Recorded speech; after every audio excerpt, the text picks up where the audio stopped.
The Tragedy of Macbeth by William Shakespeare. Dramatis Personae. Duncan, King of Scotland, read by Joshua Christensen. Malcolm, son of Duncan, read by M.B.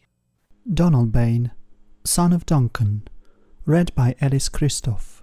Macbeth, General of the King's Army, played by Mark Smith of Simpsonville, South Carolina. Banquo, General of the King's Army, read by Simon Lawbar. Macduff, Nobleman of Scotland, read by John Leader, Bloomington, Illinois. Lennox, Nobleman of Scotland, read by Adnan Mirza, Pakistan. Ross, Nobleman of Scotland, played by Rosalind Wills. Menteith, Nobleman of Scotland, read by David Lawrence, Brampton, Ontario. Angus, Nobleman of Scotland, read by Ross Clement. Caithness, a Nobleman of Scotland, read by David Nichol. Fleance, the son of Banquo, read by Aaron Elliott, St. Louis, Missouri. Seward, Earl of Northumberland, read by Brian Edwards. Young Seward, Seward's son, read by Laurie Anne Walden. Satan, an officer attending upon Macbeth, read by Paul Williams. Son of Macduff, read by David Lawrence, Brampton, Ontario. Lady Macbeth, read by Elizabeth Klett. Lady Macduff, read by L.C. Hecate, read by Ruth Golding. First Witch, recorded by Jennifer Stearns, Concord, New Hampshire. Second Witch, read by Kristen Hughes. Third Witch, read by Charlene V. Smith. Doctor, read by Eric M. Johnson. Gentlewoman attending on Lady Macbeth, read by Laurie Anne Walden. The Attendant and the Servant, read by Anna Simon.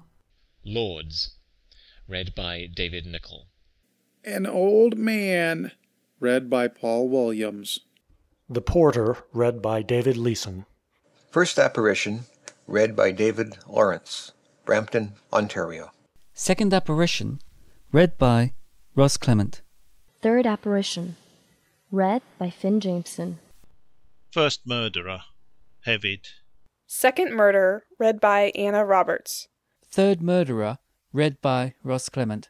Messenger, by Iswa, Belgium. The Soldier and the Sergeants, read by David Nichol. End of Dramatis Personae. Act 1 of The Tragedy of Macbeth.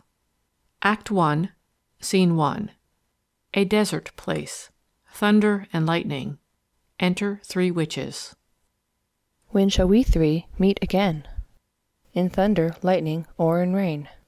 When the hurly-burly's done, when the battle's lost and won. That will be ere the set of sun. Where the place? Upon the heath. There to meet with Macbeth. I come, Grommalkin.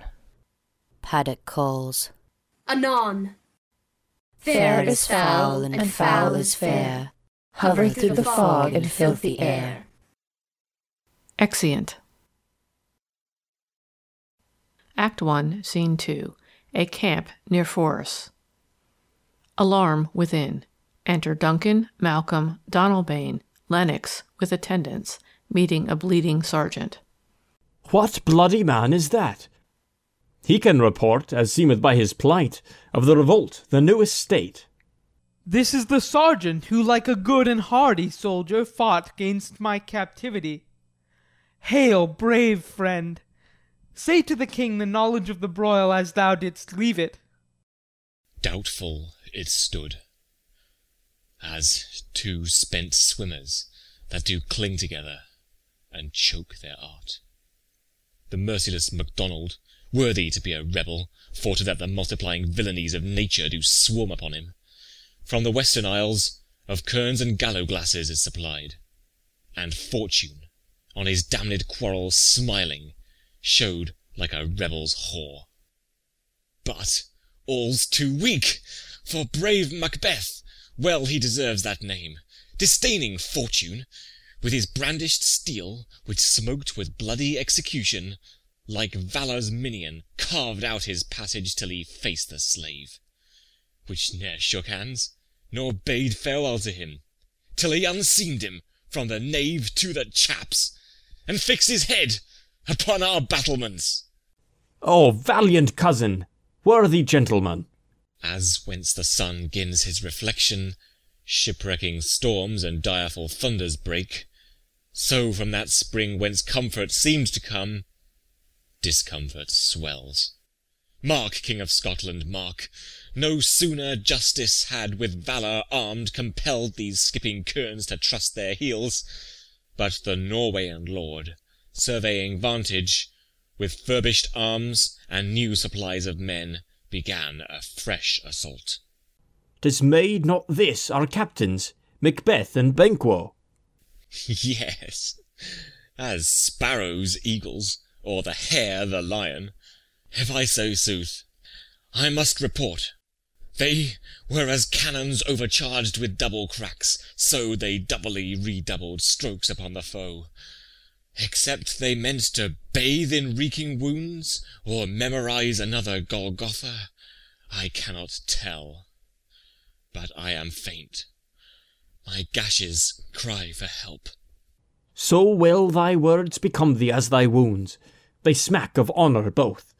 Go, get him surgeons. Exit Sergeant attended. Who comes here? Enter Ross. The worthy Thane of Ross. What a haste looks through his eyes. So should he look, that seems to speak things strange. God save the king. Whence camest thou, worthy Thane? From Fife, great king, where the Norwegian banners flout the sky and fan our people cold. Norway himself, with terrible numbers, assisted by that most disloyal traitor, the Thane of Cawdor, began a dismal conflict, till that Bellona's bridegroom, lapped in proof, confronted him with self-comparisons, point against point, rebellious, arm against arm, curving his lavish spirit, and to conclude, the victory fell on us. Great happiness! That now Sveno, the Norway's king, craves composition. Nor would we deign him burial of his men till he disbursed at St. Colm's Inch $10,000 to our general use. No more that Thane of Cawdor shall deceive our bosom interest. Go, pronounce his present death, and with his former title greet Macbeth. I'll see it done. What he hath lost, noble Macbeth hath won. Exeunt. Act 1, Scene 3. A heath near Forres. Thunder. Enter the three witches. Where hast thou been, sister? Killing swine. Sister, where thou? A sailor's wife had chestnuts in her lap, and munched and munched and munched. Give me, quoth I, aroint thee, witch, the rump-fed Runyon cries. Her husband's to Aleppo gone, master of the Tiger. But in a sieve I'll thither sail, and like a rat without a tail, I'll do, and I'll do. I'll give thee a wind. Thou art kind. And I another. I myself have all the other, and the very ports they blow. All the quarters that they know. I the shipman's card. I will drain him dry as hay. Sleep shall neither night nor day hang upon his penthouse lid. He shall live a man forbid. Weary 7 nights 9 times 9 shall he dwindle, peak and pine. Though his bark cannot be lost, yet it shall be tempest-tossed. Look what I have. Show me, show me. Here I have a pilot's thumb. Wrecked as homeward he did come. Drum within. A drum, Macbeth doth come. The weird sisters, hand in hand, posters of the sea and land, thus do go about, thrice to thine, and thrice to mine, and thrice again to make up 9. Peace, the charms wound up. Enter Macbeth and Banquo. So foul and fair a day I have not seen. How farest called to Forres? What are these, so withered and so wild in their attire, that look not like the inhabitants of the earth, and yet are on't? Live you, or are you aught that man may question? You seem to understand me by each at once her chappy finger laying upon her skinny lips. You should be women, and yet your beards forbid me to interpret that you are so. Speak, if you can. What are you? All hail Macbeth, hail to thee, Thane of Glamis. All hail Macbeth, hail to thee, Thane of Cawdor. All hail, Macbeth! Thou shalt be king hereafter. Good sir, why do you start and seem to fear things that do sound so fair? In the name of truth, are ye fantastical, or that indeed which outwardly ye show? My noble partner you greet with present grace and great prediction of noble having and of royal hope, that he seems rapt withal. To me you speak not. If you can look into the seeds of time, and say which grain will grow and which will not, speak them to me, who neither beg nor fear your favours nor your hate. Hail. Hail. Hail! Lesser than Macbeth, and greater. Not so happy, yet much happier. Thou shalt get kings, though thou be none. So all hail Macbeth and Banquo. Banquo and Macbeth, all hail. Stay, you imperfect speakers, tell me more. By Sinel's death I know I am Thane of Glamis, but how of Cawdor?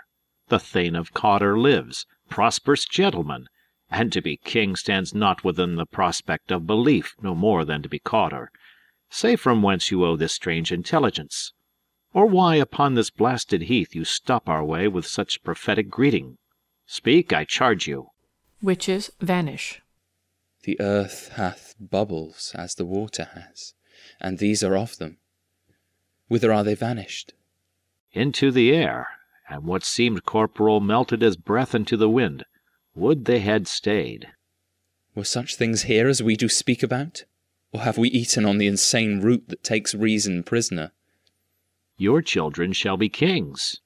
You shall be king. And Thane of Cawdor too. Went it not so? To the self-same tune and words. Who's here? Enter Ross and Angus. The king hath happily received, Macbeth, the news of thy success, and when he reads thy personal venture in the rebels' fight, his wonders and his praises do contend which should be thine or his. Silenced with that, in viewing o'er the rest of the self-same day, he finds thee in the stout Norweyan ranks, nothing afeard of what thyself didst make, strange images of death. As thick as hail came post with post, and every one did bear thy praises in his kingdom's great defence, and poured them down before him. We are sent to give thee from our royal master thanks, only to herald thee into his sight, not pay thee.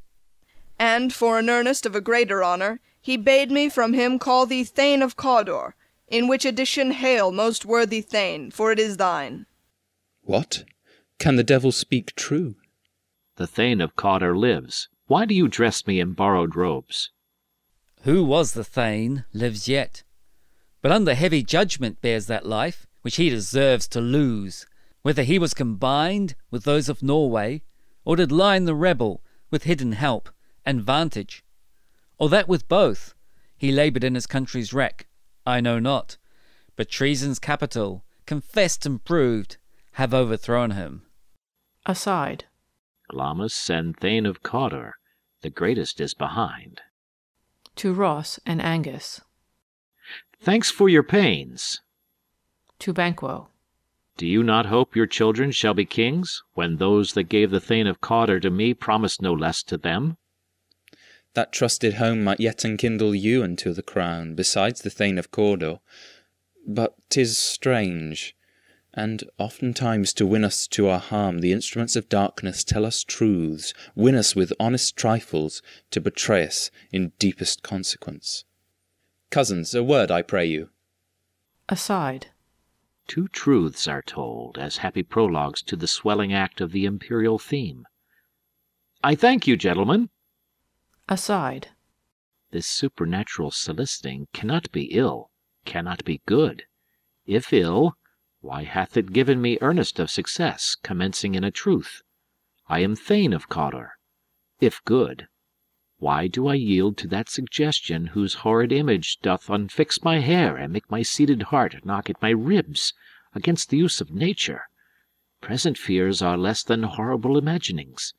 My thought, whose murder yet is but fantastical, shakes so my single state of man, that function is smothered in surmise, and nothing is but what is not. Look how our partner's rapt. Aside. If chance will have me king, why, chance may crown me without my stir. New horrors come upon him, like our strange garments, cleave not to their mould, but with the aid of use. Aside. Come what come may, time and the hour runs through the roughest day. Worthy Macbeth, we stay upon your leisure. Give me your favour. My dull brain was wrought with things forgotten. Kind gentlemen, your pains are registered where every day I turn the leaf to read them. Let us toward the king. Think upon what hath chanced, and at more time, the interim having waited, let us speak our free hearts each to other. Very gladly. Till then, enough. Come, friends. Exeunt. Act 1, Scene 4. Forest, the Palace. Flourish. Enter Duncan, Malcolm, Donalbain, Lennox, and attendants. Is execution done on Cawdor? Are not those in commission yet returned? My liege, they are not yet come back. But I have spoke with one that saw him die, who did report that very frankly he confessed his treasons, implored your highness pardon, and set forth a deep repentance. Nothing in his life became him like the leaving it.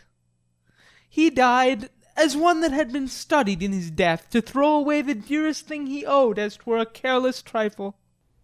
There's no art to find the mind's construction in the face. He was a gentleman on whom I built an absolute trust. Enter Macbeth, Banquo, Ross, and Angus. O worthiest cousin! The sin of my ingratitude even now is heavy on me.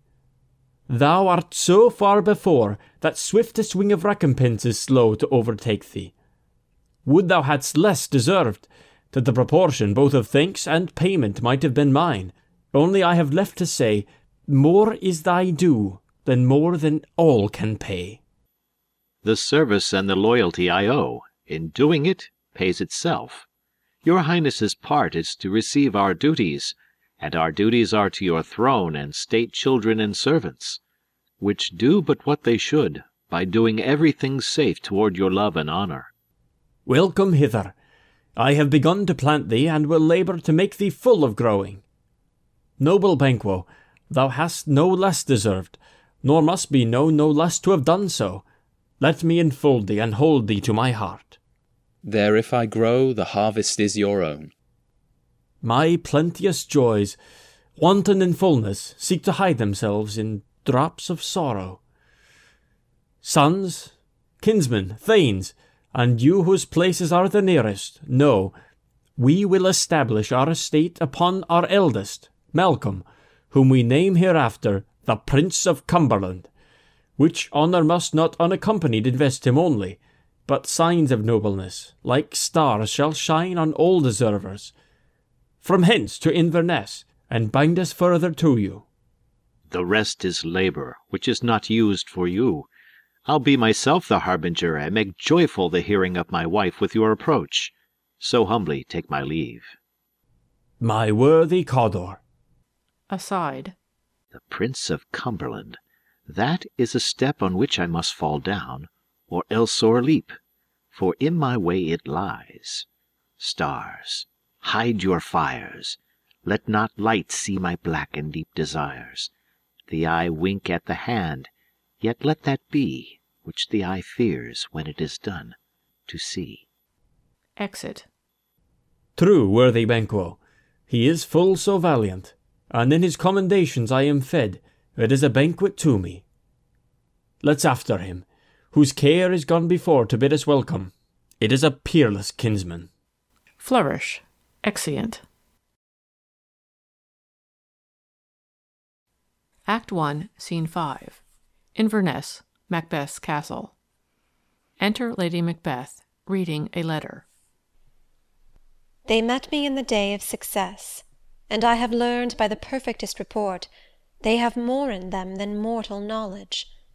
When I burned in desire to question them further, they made themselves air, into which they vanished. Whiles I stood wrapped in the wonder of it, came missives from the king, who all hailed me Thane of Cawdor, by which title before these weird sisters saluted me, and referred me to the coming on of time with, Hail, King that shalt be. This have I thought good to deliver thee, my dearest partner of greatness, that thou mightst not lose the dews of rejoicing, by being ignorant of what greatness is promised thee. Lay it to thy heart, and farewell. Glamis thou art, and Cawdor, and shalt be what thou art promised. Yet do I fear thy nature. It is too full of the milk of human kindness to catch the nearest way. Thou wouldst be great, art not without ambition, but without the illness should attend it. What thou wouldst highly, that wouldst thou holily. Wouldst not play false, and yet wouldst wrongly win. Thou'dst have, great Glamis, that which cries, thus thou must do if thou have it, and that which rather thou dost fear to do than wished should be undone. Hie thee hither, that I may pour my spirits in thine ear, and chastise with the valour of my tongue all that impedes thee from the golden round, which fate and metaphysical aid doth seem to have thee crowned withal. Enter a messenger. What is your tidings? The king comes here tonight. Thou art mad to say it. Is not thy master with him? Who wert so would have informed for preparation? So please you, it is true. Our Thane is coming. One of my fellows had the speed of him, who, almost dead for breath, had scarcely more than would make up his message. Give him tending. He brings great news. Exit messenger. The raven himself is hoarse that croaks the fatal entrance of Duncan under my battlements. Come, you spirits that tend on mortal thoughts, unsex me here, and fill me from the crown to the toe top full of direst cruelty. Make thick my blood. Stop up the access and passage to remorse, that no compunctious visitings of nature shake my fell purpose, nor keep peace between the effect and it. Come to my woman's breasts, and take my milk, for gall, you murdering ministers, wherever in your sightless substances you wait on nature's mischief. Come, thick night, and pall thee in the dunnest smoke of hell, that my keen knife see not the wound it makes, nor heaven peep through the blanket of the dark to cry, hold, hold. Enter Macbeth. Great Glamis, worthy Cawdor, greater than both by the all-hail hereafter. Thy letters have transported me beyond this ignorant present, and I feel now the future in the instant. My dearest love, Duncan comes here tonight. And when goes hence? Tomorrow, as he purposes. Oh, never shall sun that morrow see. Your face, my Thane, is as a book where men may read strange matters. To beguile the time, look like the time. Bear welcome in your eye, your hand, your tongue.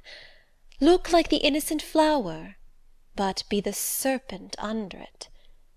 He that's coming must be provided for, and you shall put this night's great business into my dispatch, which shall to all our nights and days to come give solely sovereign sway and masterdom. We will speak further. Only look up clear. To alter favour ever is to fear. Leave all the rest to me. Exeunt. Act 1, Scene 6. Before Macbeth's castle. Hautboys and torches. Enter Duncan, Malcolm, Donalbain, Banquo, Lennox, Macduff, Ross, Angus, and attendants. This castle hath a pleasant seat. The air nimbly and sweetly recommends itself unto our gentle senses. This guest of summer, the temple-haunting martlet, does approve by his loved mansionry that the heaven's breath smells wooingly here. No jutty, frieze, buttress, nor coign of vantage, but this bird hath made his pendant bed and procreant cradle. Where they most breed and haunt, I have observed, the air is delicate. Enter Lady Macbeth. See our honoured hostess. The love that follows us sometime is our trouble, which still we thank as love. Herein I teach you how you shall bid God ild us for your pains, and thank us for your trouble. All our service, in every point, twice done, and then done double, were poor and single business to contend against those honours deep and broad, wherewith your majesty loads our house. For those of old, and the late dignities heaped up to them, we rest your hermits. Where's the Thane of Cawdor? We coursed him at the heels, and had a purpose to be his purveyor, but he rides well, and his great love, sharp as his spur, hath holp him to his home before us. Fair and noble hostess, we are your guests to-night. Your servants ever have theirs, themselves and what is theirs, in compt, to make their audit to your highness' pleasure, still to return your own. Give me your hand. Conduct me to mine host. We love him highly, and shall continue our graces towards him. By your leave, hostess. Exeunt. Act 1, Scene 7. Macbeth's Castle. Hautboys and torches.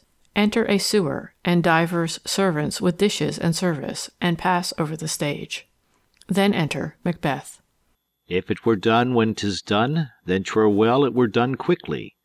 If the assassination could trammel up the consequence, and catch with his surcease success, that but this blow might be the be-all and the end-all here. But here, upon this bank and shoal of time, we'll jump the life to come. But in these cases we still have judgment here, that we but teach bloody instructions, which, being taught, return to plague the inventor. This even-handed justice commends the ingredients of our poisoned chalice to our own lips. He's here in double trust. First, as I am his kinsman and his subject, strong both against the deed. Then, as his host, who should against his murderer shut the door, not bear the knife myself. Besides, this Duncan hath borne his faculties so meek, hath been so clear in his great office, that his virtues will plead like angels, trumpet-tongued, against the deep damnation of his taking off, and pity, like a naked new-born babe, striding the blast, or heaven's cherubim, horsed upon the sightless couriers of the air, shall blow the horrid deed in every eye, that tears shall drown the wind. I have no spur to prick the sides of my intent, but only vaulting ambition, which o'erleaps itself and falls on the other. Enter Lady Macbeth. How now? What news? He has almost supped. Why have you left the chamber? Hath he asked for me? Know you not he has? We will proceed no further in this business. He hath honoured me of late, and I have bought golden opinions from all sorts of people, which would be worn now in their newest gloss, not cast aside so soon. Was the hope drunk wherein you dressed yourself? Hath it slept since? And wakes it now to look so green and pale at what it did so freely? From this time such I account thy love. Art thou afeard to be the same in thine own act and valour as thou art in desire? Wouldst thou have that which thou esteem'st the ornament of life, and live a coward in thine own esteem, letting I dare not wait upon I would, like the poor cat to the adage? Prithee, peace. I dare do all that may become a man. Who dares do more is none. What beast wast then that made you break this enterprise to me? When you durst do it, then you were a man. And to be more than what you were, you would be so much more the man. Nor time nor place did then adhere, and yet you would make both. They have made themselves, and that their fitness now doth unmake you. I have given suck, and know how tender 'tis to love the babe that milks me. I would, while it was smiling in my face, have plucked my nipple from his boneless gums, and dashed the brains out, had I so sworn as you have done to this. If we should fail? We fail? But screw your courage to the sticking place, and we'll not fail. When Duncan is asleep, Whereto the rather shall his day's hard journey soundly invite him. His 2 chamberlains will I with wine and wassail so convince, that memory, the water of the brain, shall be a fume, and the receipt of reason a limbeck only. When in swinish sleep their drenched natures lie as in a death, what cannot you and I perform upon the unguarded Duncan? What not put upon his spongy officers, who shall bear the guilt of our great quell? Bring forth men children only, for thy undaunted metal should compose nothing but males. Will it not be received, when we have marked with blood these sleepy 2 of his own chamber, and used their very daggers, that they have done it? Who dares receive it other? As we shall make our griefs and clamour roar upon his death. I am settled, and bend up each corporal agent to this terrible feat. Away, and mock the time with fairest show. False face must hide, but the false heart doth know. Exeunt. End of Act 1 of the Tragedy of Macbeth by William Shakespeare. Act 2 of the Tragedy of Macbeth. Act 2, Scene 1. Court of Macbeth's castle. Enter Banquo, and Fleance bearing a torch before him. How goes the night, boy? The moon is down. I have not heard the clock. And she goes down at 12. I take it 'tis later, sir. Hold, take my sword. There's husbandry in heaven. Their candles are all out. Take thee that too. A heavy summons lies like lead upon me, and yet I would not sleep. Merciful powers, restrain in me the cursed thoughts that nature gives way to in repose. Enter Macbeth and a servant with a torch. Give me my sword. Who's there? A friend. What, sir, not yet at rest? The king's abed, he hath been in unusual pleasure, and sent forth great largesse to your offices. This diamond he greets your wife withal, by the name of most kind hostess, and shut up in measureless content. Being unprepared, our will became the servant to defect. What else should free have wrought? All's well. I dreamt last night of the 3 weird sisters. To you they have showed some truth. I think not of them. Yet, when we can entreat an hour to serve, we would spend it in some words upon that business, if you would grant the time. At your kindest leisure. If you shall cleave to my consent when 'tis, it shall make honour for you. So I lose none in seeking to augment it, but still keep my bosom franchised and allegiance clear. I shall be counselled. Good repose the while. Thanks, sir, the like to you. Exeunt Banquo and Fleance. Go bid thy mistress, when my drink is ready, she strike upon the bell. Get thee to bed. Exit servant. Is this a dagger which I see before me, the handle toward my hand? Come, let me clutch thee. I have thee not, and yet I see thee still. Art thou not, fatal vision, sensible to feeling as to sight? Or art thou but a dagger of the mind, a false creation, proceeding from the heat-oppressed brain? I see thee yet, in form as palpable as this which now I draw. Thou marshallest me the way that I was going, and such an instrument I was to use. Mine eyes are made the fools of the other senses, or else worth all the rest. I see thee still, and on thy blade and dudgeon gouts of blood, which was not so before. There's no such thing. It is the bloody business which informs thus to mine eyes. Now o'er the one half-world nature seems dead, and wicked dreams abuse the curtained sleep. Witchcraft celebrates pale Hecate's offerings, and withered murder, alarmed by his sentinel, the wolf, whose howls his watch, thus with his stealthy pace. With Tarquin's ravishing strides, towards his design moves like a ghost. Thou sure and firm-set earth, hear not my steps, which way they walk, for fear the very stones prate of my whereabout, and take the present horror from the time, which now suits with it. Whiles I threat, he lives. Words to the heat of deeds too cold breath gives. A bell rings. I go, and it is done. The bell invites me. Hear it not, Duncan, for it is a knell that summons thee to heaven or to hell. Exit. Act 2, Scene 2, the same. Enter Lady Macbeth. That which hath made them drunk hath made me bold. What hath quenched them hath given me fire. Hark! Peace! It was the owl that shrieked, the fatal bellman which gives the sterns good night. He is about it.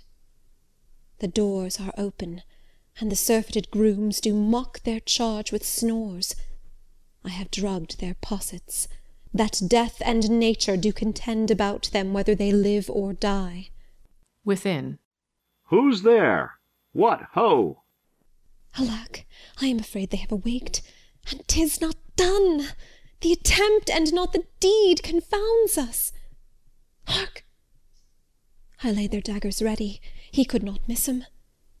Had he not resembled my father as he slept, I had done it. Enter Macbeth. My husband! I have done the deed. Didst thou not hear a noise? I heard the owl scream and the crickets cry. Did not you speak? When? Now. As I descended? I. Hark! Who lies in the second chamber? Donalbain. This is a sorry sight. Looking on his hands. A foolish thought to say a sorry sight. There's one did laugh in his sleep, and one cried, Murder! That they did wake each other. I stood and heard them, but they did say their prayers and addressed them again to sleep. There are two lodged together. One cried, God bless us, and Amen, the other. As they had seen me with these hangman's hands, listening their fear, I could not say Amen when they did say, God bless us. Consider it not so deeply. But wherefore could I not pronounce Amen? I had most need of blessing, and Amen stuck in my throat. These deeds must not be thought after these ways, so it will make us mad. Methought I heard a voice cry, Sleep no more. Macbeth does murder sleep. The innocent sleep. Sleep that knits up the ravelled sleeve of care, the death of each day's life, sore labour's bath, balm of hurt minds, great nature's second course, chief nourisher in life's feast. What do you mean? Still it cried, Sleep no more, to all the house. Glamis hath murdered sleep, and therefore Cawdor shall sleep no more. Macbeth shall sleep no more. Who was it that thus cried? Why, worthy Thane, you do unbend your noble strength to think so brain-sickly of things. Go, get some water, and wash this filthy witness from your hand. Why did you bring these daggers from the place? They must lie there. Go, carry them, and smear the sleepy grooms with blood. I'll go no more. I'm afraid to think what I have done. Look on it again, I dare not. Infirm of purpose. Give me the daggers. The sleeping and the dead are as but pictures. 'Tis the eye of childhood that fears a painted devil. If he do bleed, I'll gild the faces of the grooms withal, for it must seem their guilt. Exit. Knocking within. Whence is that knocking? How is it with me, when every noise appalls me? What hands are here? Ha! They pluck out mine eyes. Will all great Neptune's ocean wash this blood clean from my hand? No, this my hand will rather the multitudinous seas incarnadine, making the green one red. Re-enter Lady Macbeth. My hands are of your colour, but I shame to wear a heart so white. Knocking within. I hear a knocking at the south entry. Retire we to our chamber. A little water clears us of this deed. How easy is it then? Your constancy hath left you unattended. Knocking within. Hark, more knocking. Get on your nightgown. lest occasion call us and show us to be watchers. Be not lost so poorly in your thoughts. To know my deed, 'twere best not know myself. Knocking within. Wake Duncan with thy knocking, I would thou couldst. Exeunt. Act 2, Scene 3, the same. Knocking within. Enter a porter. Here's a knocking indeed. If a man were porter of Hell Gate, he should have old turning the key. Knocking within. Knock, knock, knock. Who's there in the name of Beelzebub? Here's a farmer that hanged himself on the expectation of plenty. Come in time. Have napkins to know about you. Here you'll sweat for it. Knocking within. Knock, knock. Who's there in the other devil's name? Faith, here's an equivocator that could swear in both the scales against either scale, who committed treason enough for God's sake, yet could not equivocate to heaven. Oh, come in, equivocator. Knocking within.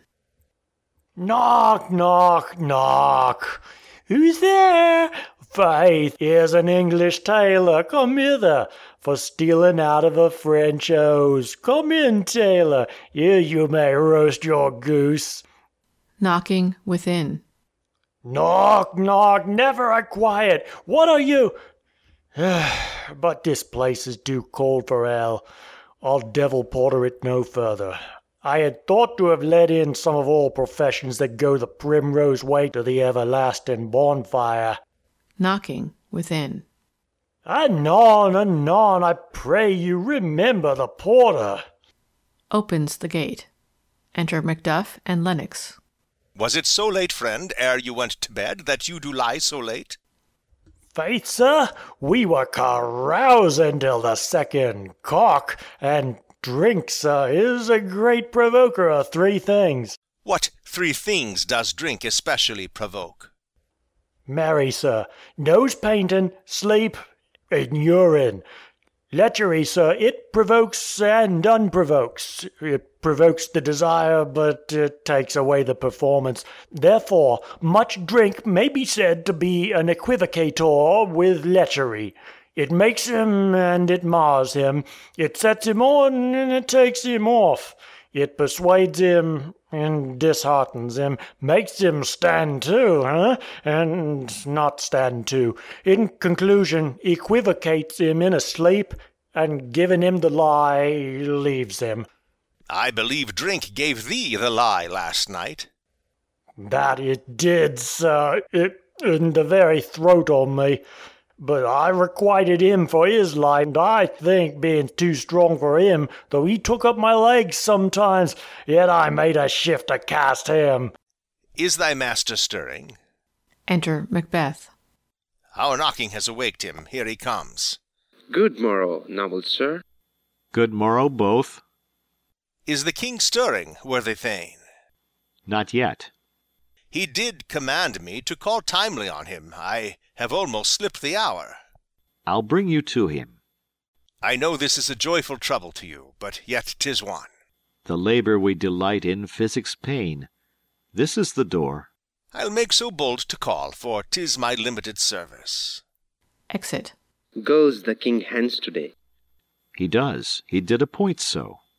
The night has been unruly where we lay. Our chimneys were blown down, and as they say, lamentings heard I, the air strange screams of death, and prophesying with accent terrible of dire compunction and confused events, new hashed to the awful time. The obscure bird clamoured the livelong night. Some say the earth was feverish and did shake. 'Twas a rough night. My young remembrance cannot parallel a fellow to it. Re-enter Macduff. Oh, horror, horror, horror! Tongue nor heart cannot conceive nor name thee. What's the matter? Confusion now hath made his masterpiece. Most sacrilegious murder hath broke ope the Lord's anointed temple, and stole thence the life of the building. What is it you say? The life? Mean you his majesty? Approach the chamber, and destroy your sight with a new Gorgon. Do not bid me speak. See, and then speak yourselves. Exeunt Macbeth and Lennox. Awake! Awake! Ring the alarum bell! Murder and treason! Banquo and Donalbain! Malcolm, awake! Shake off this drowsy sleep, death's counterfeit, and look on death itself! Up, up, and see the great doom's image! Malcolm! Banquo! As from your graves rise up, and walk like sprites to countenance this horror! Ring the bell! Bell rings. Enter Lady Macbeth. What's the business that such a hideous trumpet calls to parley the sleepers of the house? Speak! Speak! Oh, gentle lady, 'tis not for you to hear what I can speak. The repetition in a woman's ear would murder as it fell. Enter Banquo. Oh, Banquo, Banquo, our royal master's murdered. Woe, alas! What, in our house? Too cruel anywhere. Dear Duff, I prithee contradict thyself, and say it is not so. Re-enter Macbeth and Lennox with Ross. Had I but died an hour before this chance, I had lived a blessed time. For from this instant there's nothing serious in mortality. All is but toys. Renown and grace is dead. The wine of life is drawn, and the mere lees is left this vault to brag of. Enter Malcolm and Donalbain. What is amiss? You are, and do not know it. The spring, the head, the fountain of your blood is stopped. The very source of it is stopped. Your royal father's murdered. Oh, by whom? Those of his chamber, as it seemed, had done it. Their hands and faces were embashed with blood. So were their daggers, which unwiped we found upon their pillows. They stared and were distracted. No man's life was to be trusted with them. Oh, yet I do repent me of my fury that I did kill them. Wherefore did you so? Who can be wise, amazed, tempered, and furious, loyal and neutral in a moment? No man. The expedition my violent love outrun the pauser, reason. Here lay Duncan, his silver skin laced with his golden blood, and his gashed stabs looked like a breach in nature for ruin's wasteful entrance. There the murderers, steeped in the colours of their trade, their daggers unmannerly breached with gore. Who could refrain that had a heart to love, and in that heart courage to make love known? Help me hence, ho! Look to the lady. Aside to Donalbain. Why do we hold our tongues that most may claim this argument for ours? Aside to Malcolm. What should be spoken here, where our fate hid in an auger hole may rush and seize us? Let's away, our tears are not yet brewed. Aside to Donalbain. Nor our strong sorrow upon the foot of motion. Look to the lady. Lady Macbeth is carried out. And when we have our naked frailties hid that suffer an exposure, let us meet and question this most bloody piece of work to know it further. Fears and scruple shake us.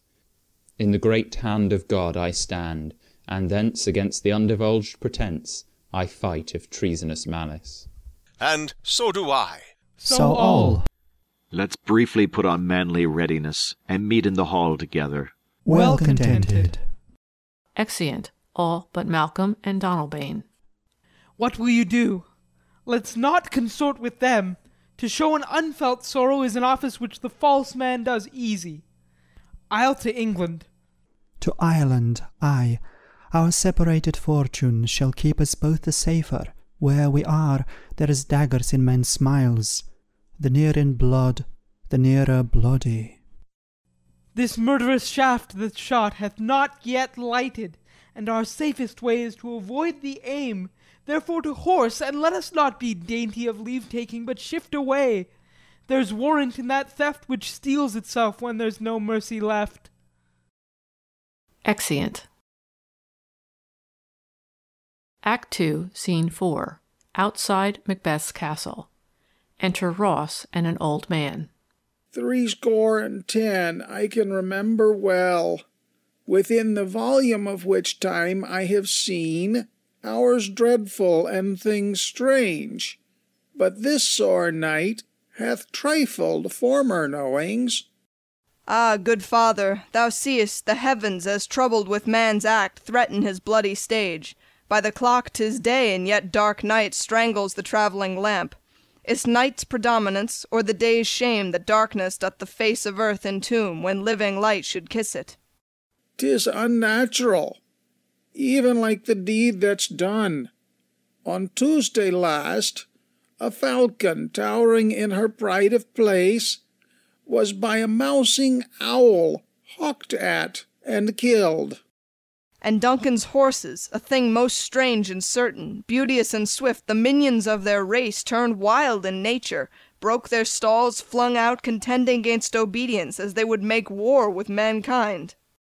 'Tis said they eat each other. They did so, to the amazement of mine eyes that looked upon't. Here comes the good Macduff. Enter Macduff. How goes the world, sir, now? Why, see you not? It's known who did this more than bloody deed. Those that Macbeth hath slain. Alas the day, what good could they pretend? They were suborned. Malcolm and Donalbain, the king's 2 sons, are stolen away and fled, which puts upon them suspicion of the deed. 'Gainst nature still, thriftless ambition that wilt raven up thine own life's means. Then 'tis most like the sovereignty will fall upon Macbeth. He is already named, and gone to Scone to be invested. Where is Duncan's body? Carried to Comakill, the sacred storehouse of his predecessors, and guardian of their bones. Will you to Scone? No, cousin, I'll to Fife. Well, I will thither. Well, may you see things well done there. Adieu, lest our old robes sit easier than our new. Farewell, father. God's benison go with ye, and with those that would make good of bad, and friends of foes. Exeunt. End of Act 2 of The Tragedy of Macbeth by William Shakespeare. Act 3 of The Tragedy of Macbeth by William Shakespeare. Act 3, Scene 1. Forres, the Palace. Enter Banquo. Thou hast it now, King, Cawdor, Glamis, all as the weird women promised, and I fear thou playedst most foully for't. Yet it was said it should not stand in thy posterity, but that myself should be the root and father of many kings. If there come truth from them, as upon thee, Macbeth, their speeches shine, why, by the verities on thee made good, may they not be my oracles as well, and set me up in hope? But hush, no more. Senate sounded. Enter Macbeth as king, Lady Macbeth as queen, Lennox, Ross, lords, ladies in attendance. Here's our chief guest. If he had been forgotten, it had been as a gap in our great feast, and all thing unbecoming. Tonight we hold a solemn supper, sir, and I'll request your presence. Let your highness command upon me, to the which my duties are with the most indissoluble tie for ever knit. Ride you this afternoon? Ay, my good lord. We should have else desired your good advice, which still hath been both grave and prosperous in this day's council, but we'll take tomorrow. Is it far you ride? As far, my lord, as will fill up the time twixt this and supper. Go not my horse the better, I must become a borrower of the night, for a dark hour or twain. Fail not our feast. My lord, I will not. We here, our bloody cousins, are bestowed in England and in Ireland, not confessing their cruel parricide, filling their hearers with strange invention, but of that tomorrow, when therewithal we shall have cause of state craving us jointly. Hie you to horse, adieu, till you return at night. Goes Fleance with you? Ay, my good lord, our time does call upon's. I wish your horses swift and sure afoot, and so I do commend you to their backs. Farewell. Exit Banquo. Let every man be master of his time till 7 at night. To make society the sweeter welcome, we will keep ourself till supper time alone. While then, God be with you. Exeunt all but Macbeth and an attendant. Sirrah, a word with you. Attend those men our pleasure? They are, my lord, without the palace gate.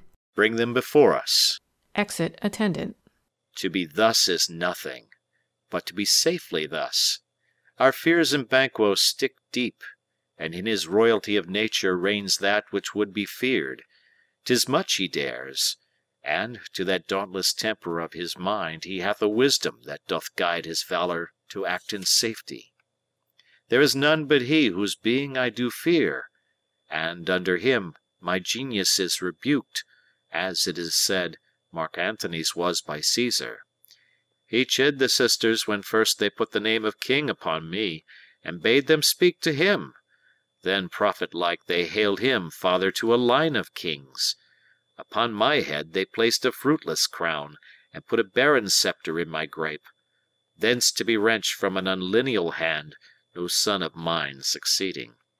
If it be so, for Banquo's issue have I filed my mind, for them the gracious Duncan have I murdered, put rancours in the vessel of my peace only for them, and mine eternal jewel given to the common enemy of man, to make them kings, the seed of Banquo kings.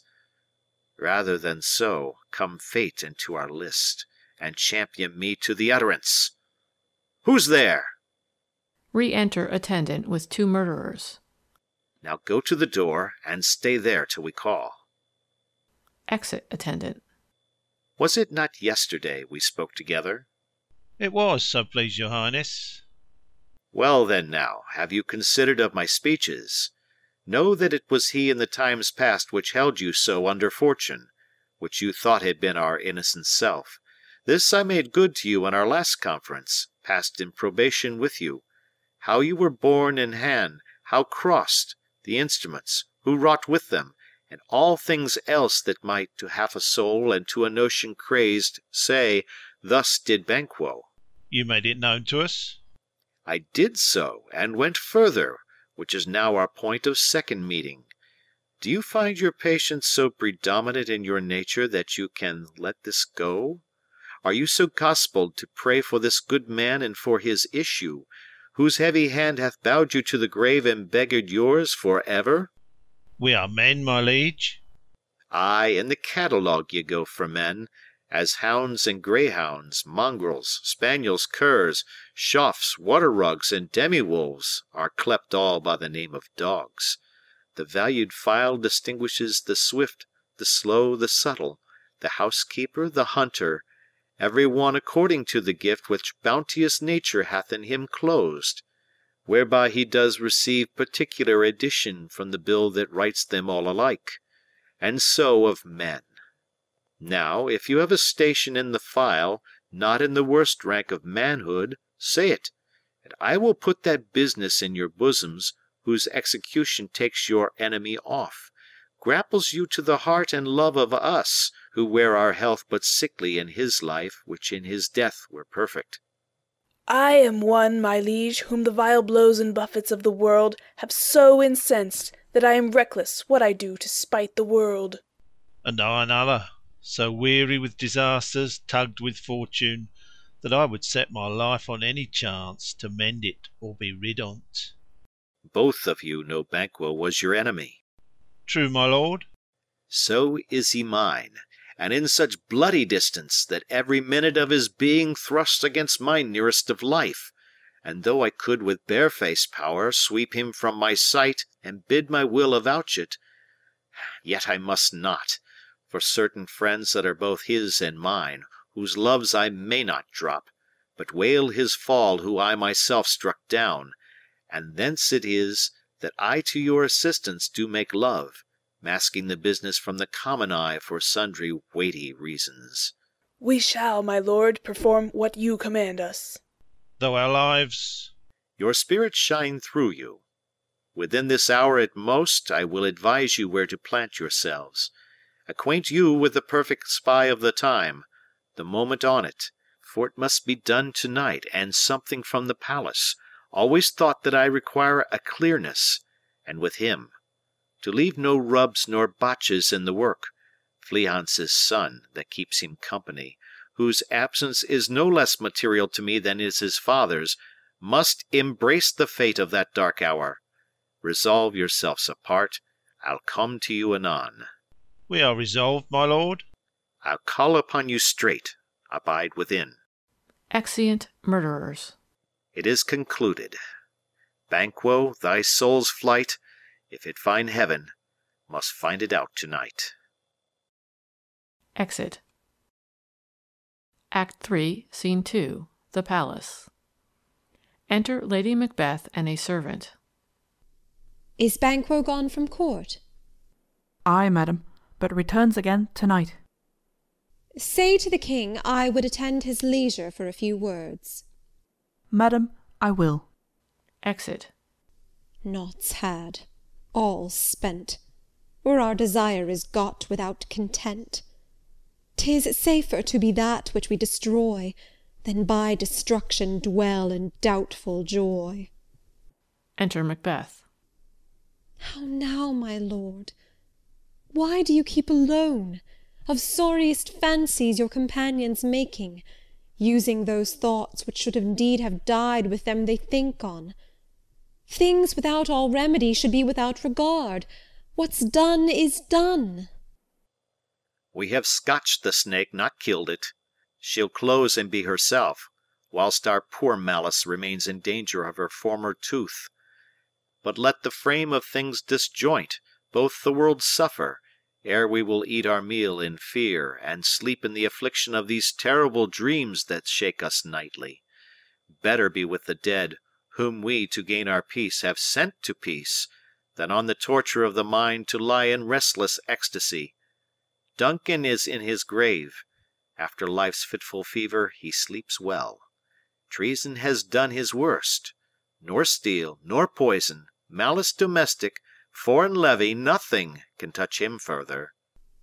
Come on, gentle my lord, sleek o'er your rugged looks. Be bright and jovial among your guests tonight. So shall I, love, and so I pray be you. Let your remembrance apply to Banquo.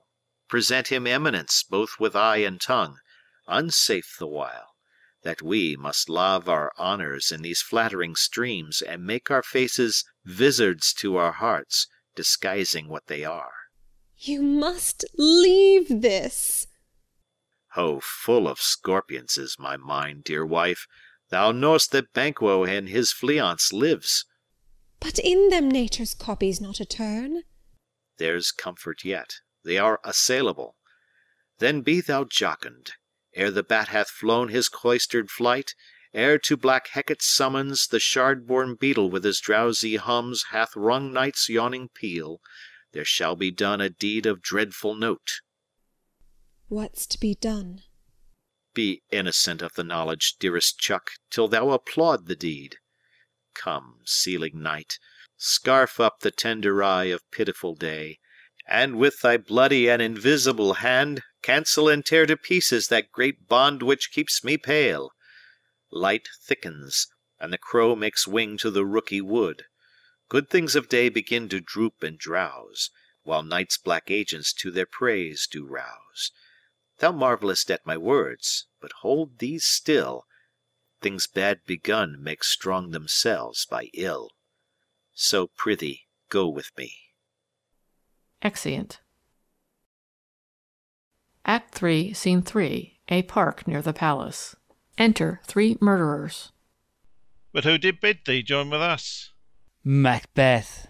He needs not our mistrust, since he delivers our offices and what we have to do to the direction just. Then stand with us.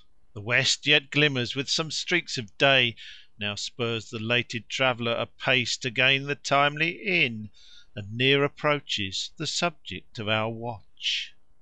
Hark! I hear horses. Within. Give us a light there. Ho! Then 'tis he. The rest that are within the note of expectation are already in the court. His horses go about. Almost a mile, but he does usually. So all men do, from hence to the palace gate, make it their walk. A light! A light! Enter Banquo and Fleance with a torch. 'Tis he. Stand toot. It will be rain tonight. Let it come down. They set upon Banquo. O treachery! Fly, good Fleance, fly, fly, fly! Thou mayst revenge. O slave! Dies. Fleance escapes. Who did strike out the light? Was not the way?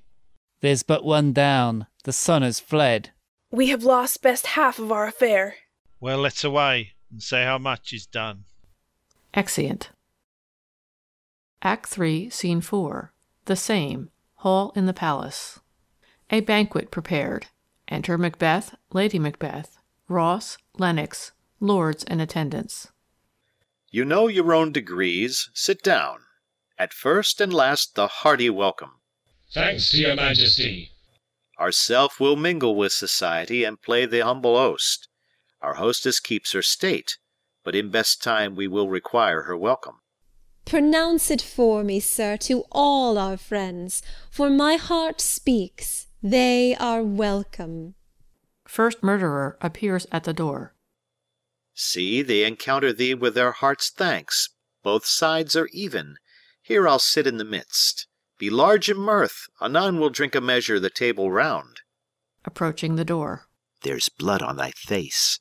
'Tis Banquo's then. 'Tis better thee without than he within. Is he dispatched? My lord, his throat is cut. That did I for him. Thou art the best of the cut-throats. Yet he's good that did the like for Fleance. If thou didst it, thou art the nonpareil. Most royal sir, Fleance escaped.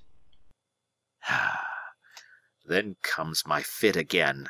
I had else been perfect, whole as the marble, founded as the rock, as broad and general as the casing air. But now I am cabined, cribbed, confined, bound in to saucy doubts and fears. But Banquo's safe? Ay, my good lord, safe in a ditch he bides, with 20 trenched gashes on his head. The least a death to nature. Thanks for that. There the grown serpent lies. The worm that's fled hath nature that in time will venom breed. No teeth for the present. Get thee gone. Tomorrow we'll hear ourselves again. Exit murderer. My royal lord, you do not give the cheer. The feast is sold that is not often vouched while 'tis a-making. 'Tis given with welcome. To feed were best at home. From thence the sauce to meat is ceremony. Meeting were bare without it. Sweet remembrancer. Now good digestion wait on appetite, and health on both. May it please your highness sit. The ghost of Banquo enters and sits in Macbeth's place. Here had we now our country's honour roofed, were the graced person of our Banquo present.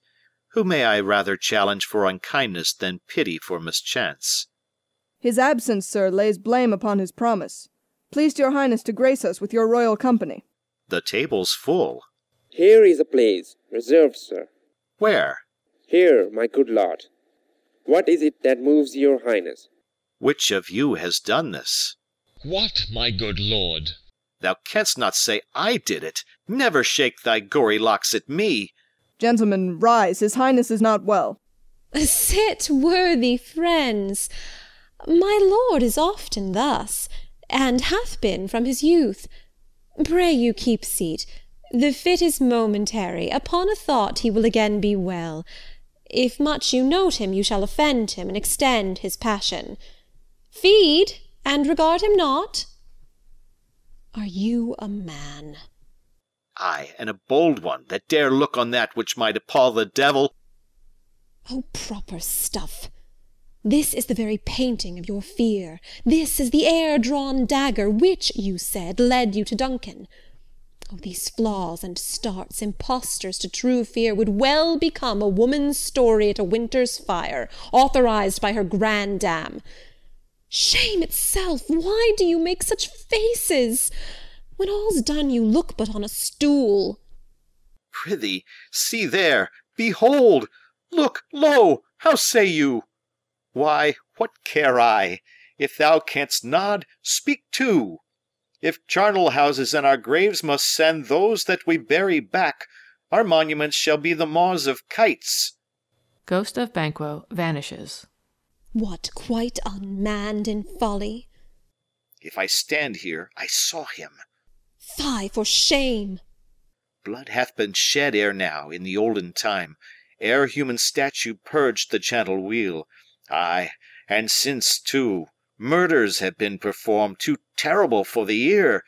The times have been that, when the brains were out, the man would die, and there an end. But now they rise again, with 20 mortal murders on their crowns, and push us from our stools. This is more strange than such a murder is. My worthy lord, your noble friends do lack you. I do forget. Do not muse at me, my most worthy friends. I have a strange infirmity, which is nothing to those that know me. Come, love and health to all. Then I'll sit down. Give me some wine. Fill full. I drink to the general joy of the whole table, and to our dear friend Banquo, whom we miss. Would he were here. To all, and him, we thirst, and all to all. Our duties and the pledge. Re-enter Ghost of Banquo. Avaunt, and quit my sight! Let the earth hide thee! Thy bones are marrowless, thy blood is cold, thou hast no speculation in those eyes which thou dost glare with. Think of this, good peers, but as a thing of custom. 'Tis no other, only it spoils the pleasure of the time. What man dare, I dare. Approach thou like the rugged Russian bear, the armed rhinoceros, or the Hyrcan tiger. Take any shape but that, and my firm nerves shall never tremble. Or be alive again, and dare me to the desert with thy sword. If trembling I inhabit, then protest me the baby of a girl. Hence, horrible shadow, unreal mockery, hence! Ghost of Banquo vanishes. Why so? Being gone, I am a man again. Pray you, sit still. You have displaced the mirth, broke the good meeting with most admired disorder. Can such things be, and overcome us like a summer's cloud, without our special wonder? You make me strange, even to the disposition that I owe, when now I think you can behold such sights, and keep the natural ruby of your cheeks when mine is blanched with fear. What sights, my lord? I pray you speak not. He grows worse and worse. Question enrages him. At once, good night. Stand not upon the order of your going, but go at once. Good night, and better health. Attend his majesty. A kind good night to all. Exeunt all but Macbeth and Lady Macbeth. It will have blood. They say, blood will have blood. Stones have been known to move and trees to speak. Augurs and understood relations have by magpies and choughs and rooks brought forth the secretest man of blood. What is the night? Almost at odds with morning, which is which. How sayest thou that Macduff denies his person at our great bidding? Did you send to him, sir? I hear it by the way, but I will send. There's not a one of them but in his house I keep a servant feed. I will to-morrow, and betimes I will to the weird sisters. More shall they speak, for now I am bent to know, by the worst means, the worst. For mine own good, all causes shall give way. I am in blood stepped in so far that, should I wade no more, returning were as tedious as go o'er. Strange things I have in head, that will to hand, which must be acted ere they may be scanned. You lack the season of all natures, sleep. Come, we'll to sleep. My strange and self-abuse is the initiate fear that wants hard use. We are yet but young indeed. Exeunt. Act 3, Scene 5. A heath. Thunder. Enter the three witches, meeting Hecate. Why, how now, Hecate? You look angrily. Have I not reason, beldams as you are, saucy and overbold? How did you dare to trade and traffic with Macbeth in riddles and affairs of death? And I, the mistress of your charms, the close contriver of all harms, was never called to bear my part, or show the glory of our art. And, which is worse, all you have done hath been but for a wayward son, spiteful and wrathful, who, as others do, loves for his own ends, not for you. But make amends now, get you gone, and at the pit of Acheron meet me in the morning. Thither he will come to know his destiny. Your vessels and your spells provide, your charms and everything beside. I am for the air. This night I'll spend unto a dismal and a fatal end. Great business must be wrought ere noon. Upon the corner of the moon there hangs a vaporous drop profound. I'll catch it ere it come to ground, and that, distilled by magic sleights, shall raise such artificial sprites as by the strength of their illusion shall draw him on to his confusion. He shall spurn fate, scorn death, and bear his hopes 'bove wisdom, grace, and fear. And you all know security is mortal's chiefest enemy. Music and a song within. Come away, etc. Hark, I am called. My little spirit, see, sits in a foggy cloud and stays for me. Exit. Come, let's make haste. She'll soon be back again. Exeunt. Act 3, Scene 6. Forest, the palace. Enter Lennox and another lord. My former speeches have but hit your thoughts, which can interrupt further. Only I say, things have been strangely born. The gracious Duncan was pitied of Macbeth, marry he was dead, and the right valiant Duncan walked too late. Home you may say, if it please you, Felians killed for Felians fled. Men must not walk too late, who cannot want the thoughts how monstrous it was for Melcolen and for Donalbain to kill their gracious father. Damn fact! How it did grieve Macbeth! Did he not straight, in pious rage, the two delinquents steer, that were the slaves of drink and thralls of sleep? Was not that nobly done? Ay, and wisely too, for it would had angered and heart alive to hear the men denied. So that I say, he has borne all things well, and I do think that had he Duncan's son under his key, as am not please heaven, he shall not, they should find. What it were to kill a father, so should Felians, but peace, for from broad words, and cause he failed, his presence at the tyrant's feast. I hear, Macduff lives in disgrace. Sir, can you tell where he bestows himself? The son of Duncan, from whom this tyrant holds the due of birth, lives in the English court, and is received of the most pious Edward with such grace that the malevolence of fortune nothing takes from his high respect. Thither Macduff is gone, to pray the holy king upon his aid to wake Northumberland and warlike Siward, that by the help of these, with him above to ratify the work, we may again give to our tables meat, sleep to our knights, free from our feasts and banquets bloody knives, do faithful homage and receive free honours, all which we pine for now. And this report hath so exasperate the king, that he prepares for some attempt of war. Sent he to Macduff? He did, and with an absolute, "Sir, not I," the cloudy messenger turns me his back, and hums, as who should say, "You'll rue the time that clogs me with this answer." And that well might advise him to a caution, to hold what distance his wisdom can provide. Some holy angel fly to the court of England, and unfold his message ere he come, that a swift blessing may soon return to this our suffering country under a hand accursed. I'll send my prayers with him. Exeunt. End of Act 3 of The Tragedy of Macbeth by William Shakespeare. Act 4 of The Tragedy of Macbeth by William Shakespeare. Act 4, Scene 1. a cavern, in the middle a boiling cauldron. Thunder. Enter the three witches. Thrice the brinded cat hath mewed. Thrice and once the hedge pig whined. Harpier cries, "'Tis time, 'tis time."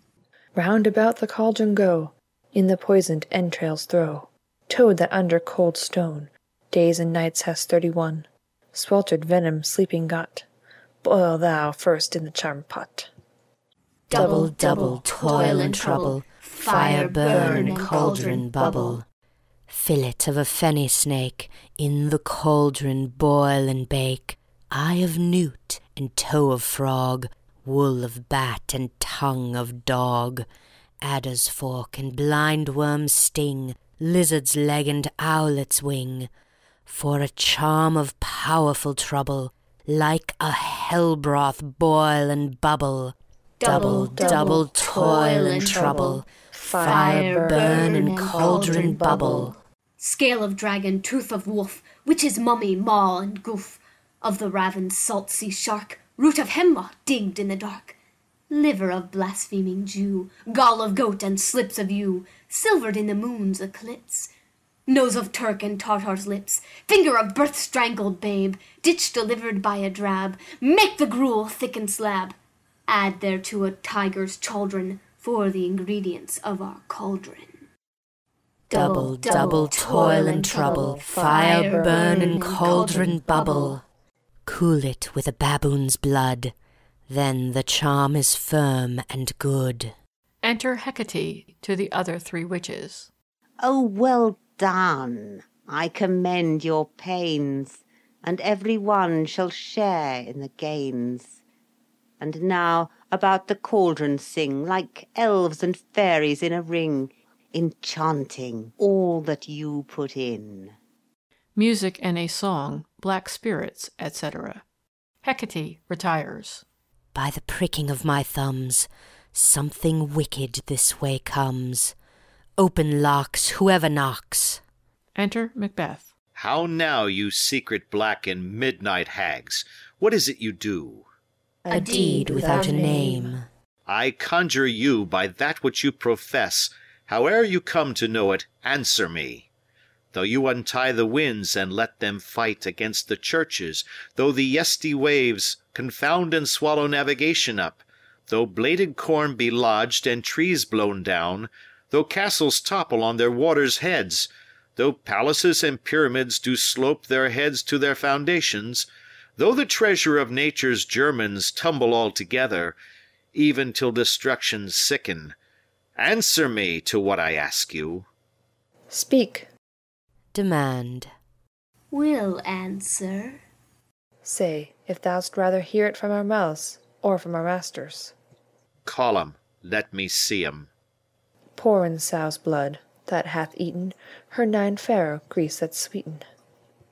From the murderer's gibbet throw into the flame. Come high or low, thyself an office deftly show. Thunder. First apparition, an armed head. Tell me, thou unknown power. He knows thy thought. Hear his speech, but say thou not. Macbeth, Macbeth, Macbeth. Beware, Macduff, beware the Thane of Fife. Dismiss me, enough. Descends. Whatsoe'er thou art, for thy good caution, thanks. Thou hast harped my fear aright. But one word more. He will not be commanded. Here's another, more potent than the first. Thunder. Second apparition, a bloody child. Macbeth, Macbeth, Macbeth. Had I 3 ears, I'd hear thee. Be bloody, bold, and resolute.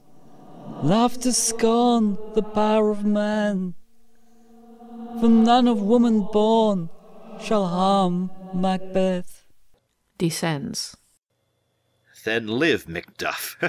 What need I fear of thee? But yet I'll make assurance double sure, and take a bond of fate. Thou shalt not live, that I may tell pale-hearted fear it lies and sleep in spite of thunder. Thunder. Third apparition, a child crowned with a tree in his hand. What is this that rises like the issue of a king, and wears upon his baby brow the round and top of sovereignty? Listen, but speak not to it. Be lion metal proud, and take no care who chafes, who frets, or where conspires are. Macbeth shall never vanquished be until great Birnam wood to high Dusney hill shall come against him. Descends. That will never be. Who can impress the forest, bid the tree unfix his earthbound root? Sweet bodements, good! Rebellion's head, rise never till the wood of Birnam rise, and our high-placed Macbeth shall live the lease of nature, pay his breath to time immortal custom. Yet my heart throbs to know one thing. Tell me, if your art can tell so much, shall Banquo's issue ever reign in this kingdom? Seek to know no more. I will be satisfied. Deny me this, and an eternal curse fall on you. Let me know. Why sinks that cauldron? And what noise is this? Oh, boys. Show. Show. Show. Show his eyes and grieve his heart. Come like shadows, so depart. A show of 8 kings, the last with a glass in his hand, ghost of Banquo following. Thou art too like the spirit of Banquo. Down! Thy crown does sear mine eyeballs, and thy hair, thou other gold-bound brow, is like the first. A third is like the former. Filthy hags! Why do you show me this? A fourth! Start eyes! What? Will the line stretch out to the crack of doom? Another yet! A seventh! I'll see no more. And yet the 8th appears, who bears a glass which shows me many more. And some I see that twofold balls and treble sceptres carry. Horrible sight! Now I see 'tis true, for the blood-boltered Banquo smiles upon me, and points at them for his. Apparitions vanish. What? Is this so? Ay, sir, all this is so. But why stands Macbeth thus amazedly? Come, sisters, cheer we up his sprites, and show the best of our delights. I'll charm the air to give us sound, while you perform your antic round, that this great king may kindly say our duties did his welcome pay. Music. The witches dance and then vanish with Hecate. Where are they? Gone? Let this pernicious hour stay I accused in the calendar. Come in, without there. Enter Lennox. What is your grace's will? Saw you the weird sisters? No, my lord. Came they not by you? No, indeed, my lord. Infected be the air whereon they ride, and damned all those that trust them. I did hear the galloping of horse. Who was it came by? 'Tis 2 or 3, my lord, that bring your word. Macbeth is fled to England. Fled to England? Ay, my good lord. Time, thou anticipatest my dread exploits. The flighty purpose never is o'ertook unless the deed go with it. From this moment the very firstlings of my heart shall be the firstlings of my hand. And even now, to crown my thoughts with acts, be it thought and done, the castle of Macduff I will surprise, seize upon Fife, give to the edge of the sword his wife, his babes, and all unfortunate souls that trace him in his line. No boasting like a fool, this deed I'll do before this purpose cool. But no more sights. Where are these gentlemen? Come, bring me where they are. Exeunt. Act 4, Scene 2. Fife, Macduff's castle. Enter Lady Macduff, her son, and Ross. What had he done to make him fly the land? You must have patience, madam. He had none. His flight was madness.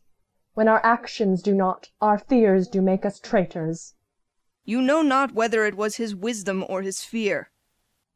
Wisdom. To leave his wife, to leave his babes, his mansion, and his titles in a place from whence himself does fly. He loves us not. He wants the natural touch, For the poor wren, the most diminutive of birds, will fight, her young ones in her nest, against the owl.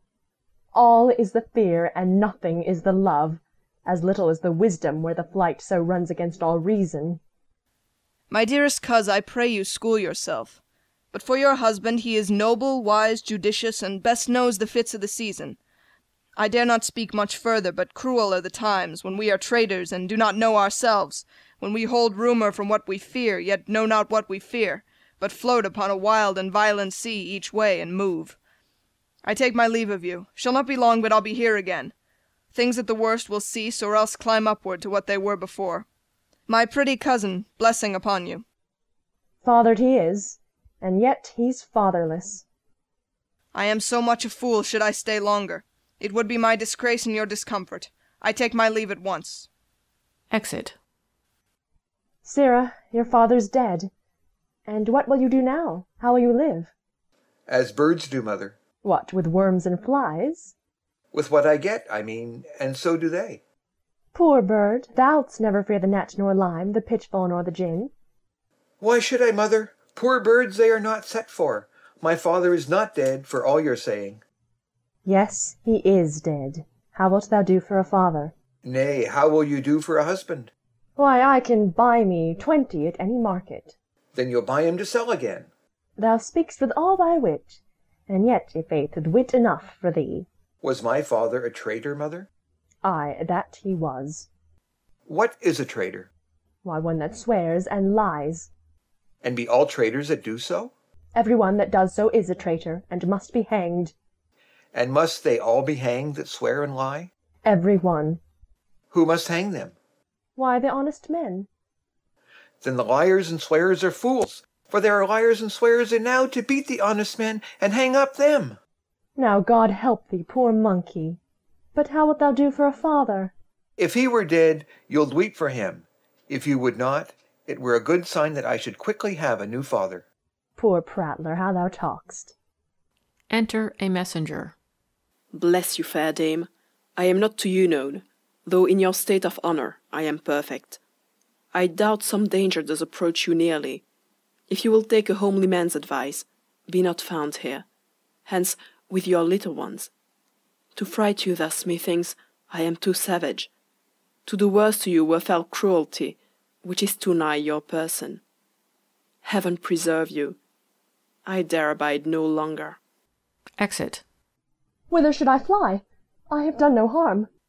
But I remember now I am in this earthly world, where to do harm is often laudable, to do good sometime accounted dangerous folly. Why then, alas, do I put up that womanly defence to say I have done no harm? Enter murderers. What are these faces? Where's your husband? I hope in no place so unsanctified where such as thou mayest find him. He's a traitor. Thou liest, thou shag-haired villain. What, you egg? Stabbing him. Young fry of treachery. He has killed me, mother. Run away, I pray you. Dies. Exit Lady Macduff, crying, Murder! Exeunt murderers, following her. Bring me where they are. Exeunt. Act 4, Scene 3. England, before the King's palace. Enter Malcolm and Macduff. Let us seek out some desolate shade, and there weep our sad bosoms empty. Let us rather hold fast the mortal sword, and like good men bestride our downfallen birthdom. Each new morn, new widows howl, new orphans cry, new sorrows strike heaven on the face, that it resounds as if it felt with Scotland and yelled out like syllable of dolour. What I believe I'll wail, what no believe, and what I can redress, as I shall find the time to, friend, I will. What you have spoke, it may be so, perchance. This tyrant, whose sole name blisters our tongues, was once thought honest. You have loved him well. He hath not touched you yet. I am young, but something you may deserve of him through me, and wisdom to offer up a weak, poor, innocent lamb to appease an angry god. I am not treacherous. But Macbeth is. A good and virtuous nature may recoil in an imperial charge, but I shall crave your pardon, That which you are my thoughts cannot transpose. Angels are bright still, though the brightest fell. Though all things foul would wear the brows of grace, yet grace must still look so. I have lost my hopes. Perchance even there where I did find my doubts. Why in that rawness left you wife and child, those precious motives, those strong knots of love, without leave-taking? I pray you, let not my jealousies be your dishonours, but mine own safeties. You may be rightly just, whatever I shall think. Bleed, bleed, poor country, great tyranny! Lay thou thy basis sure, for goodness dare not check thee. Wear thou thy wrongs. The title is afeard. Fare thee well, lord. I would not be the villain that thou think'st for the whole space that is in the tyrant's grasp, and the rich East to boot. Be not offended. I speak not as in absolute fear of you. I think our country sinks beneath the yoke. It weeps, it bleeds, and each new day a gash is added to her wounds. I think withal there would be hands uplifted in my right. And here from gracious England have I offer of goodly thousands. But for all this, when I shall tread upon the tyrant's head, or wear it on my sword, yet my poor country shall have more vices than it had before, more suffer, and more sundry ways than ever by him that shall succeed. What should he be? It is myself, I mean, in whom I know all the particulars of vice so grafted that when they shall be opened, black Macbeth will seem as pure as snow, and the poor state esteem him as a lamb being compared with my confineless harms. Not in the legions of horrid hell can come a devil more damned in evils to top Macbeth. I grant him bloody, luxurious, avaricious, false, deceitful, sudden, malicious, smacking of every sin that has a name. But there's no bottom, none, in my voluptuousness. Your wives, your daughters, your matrons, and your maids could not fill up the cistern of my lust. And my desire all continent impediments would o'erbear that did oppose my will. Better Macbeth than such an one to reign. Boundless intemperance in nature is a tyranny. It hath been the untimely emptying of the happy throne, and fall of many kings. But fear not yet to take upon you what is yours. You may convey your pleasures in a spacious plenty, and yet seem cold. The time you may so hoodwink, we have willing dames enough. There cannot be that vulture in you to devour so many as will to greatness dedicate themselves, finding it so inclined. With this there grows in my most ill-composed affection such a staunchless avarice that, were I king, I should cut off the nobles for their lands, desire his jewels and this other's house, and my more having would be as a sauce to make me hunger more, that I should forge quarrels unjust against the good and loyal, destroying them for wealth. This avarice sticks deeper, grows with more pernicious root than summer-seeming lust, and it hath been the sword of our slain kings. Yet do not fear. Scotland hath foisons to fill up your will of your mere own. All these are portable, with other graces weighed.